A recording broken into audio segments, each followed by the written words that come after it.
Rachel Lee Stamper moved to the Valley to escape an abusive boyfriend who left her pregnant and infected with HIV. Now she's stepping out of the shadows to warn others about STDs and HIV. She's good, and she takes me to the pool.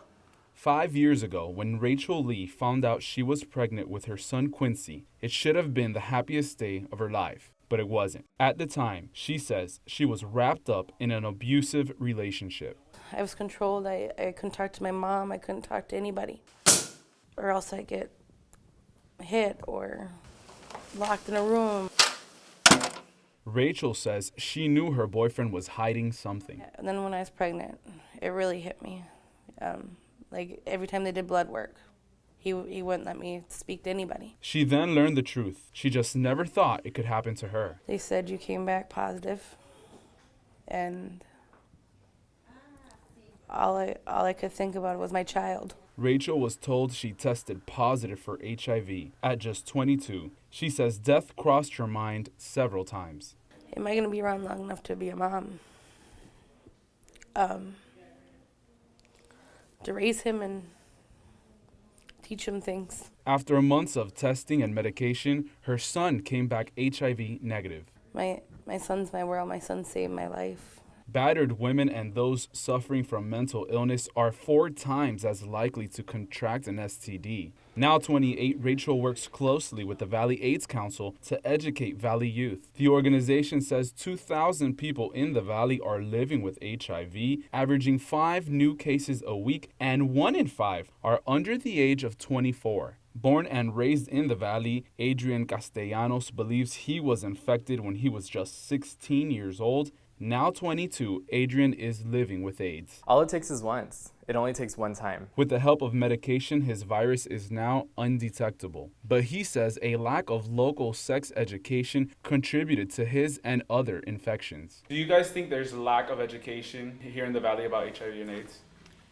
We spoke to Valley parents who say a lot has to do with cultural background. Our cultura was certain things that were taboo that weren't discussed. Oscar Lopez of the Valley AIDS Council says the problem isn't only at home. He says the lack of education in preventing these diseases means that getting tested is more important than ever. Everybody should get tested. So I did. You here for testing? Yes. After a brief wait, I was taken to a private room. Then it was time.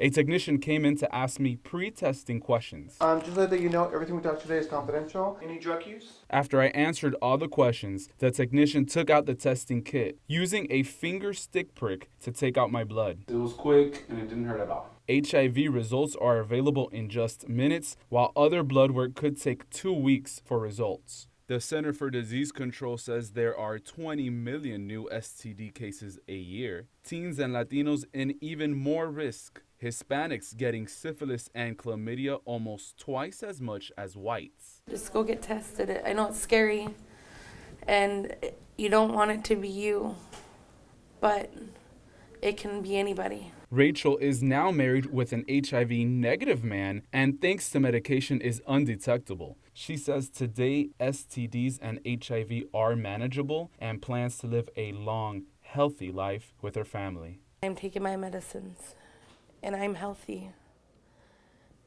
And I have my life going now for me and my son. And it'll be okay. You saw me get tested in the story and I have my results right here. I know my status. Do you know yours? As you just saw, STD and HIV can happen to anyone. Forget the stigma. Getting tested could save your life. Remember, it's confidential. To find out more about STD and HIV testing, call the Valley AIDS Council at 1-888-311-2437. In the studio, Nestor Mato, CBS 4 News and ValleyCentral.com. Okay, let's do that one.